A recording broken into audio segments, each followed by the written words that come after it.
Class 12 physics के सभी महत्वपूर्ण प्रश्नोत्तर का अध्ययन करेंगे। पार्ट 3। प्रश्न 11। किसी सेल का आंतरिक प्रतिरोध किन कारकों पर निर्भर करता है? किसी सेल का आंतरिक प्रतिरोध निम्न कारकों पर निर्भर करता है।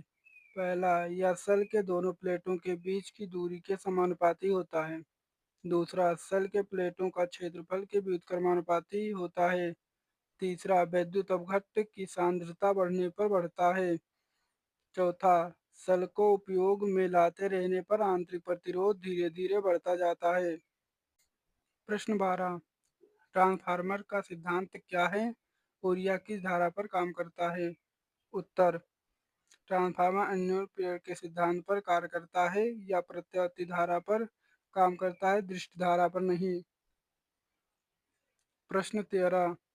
कला संबंध स्रोत से आप क्या समझते हैं? उत्तर, ऐसे स्रोत जिनसे निकलने वाली तरंगों की आवृत्ति समान हो और उन तरंगों के बीच कलांतर समय के साथ नियत हो, तो ऐसे स्रोत को कला संबंध स्रोत कहते हैं। प्रश्न 14। वैद्युत द्विध्रुव और द्विध्रुव आघूर्ण को परिभाषित कीजिए। उत्तर, वैद्युत द्विध्रुव वह निकाय है जिसमें दो बराबर परंतु विपरीत प्रकार के बिंदु आवेश एक दूसरे से अल्प दूरी पर स्थित होते हैं।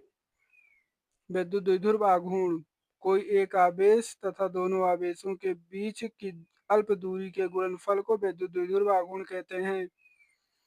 प्रश्न 15। किसी वैद्युत सेल के वैद्युत वाहक बल का अर्थ समझाइए। उत्तर, एकांक आवेश को पूरे परिपथ में प्रवाहित करने में सेल द्वारा दी गई ऊर्जा सेल का वैद्युत वाहक बल कहते हैं। इसे ई से प्रदर्शित करते हैं। ई बराबर W/Q।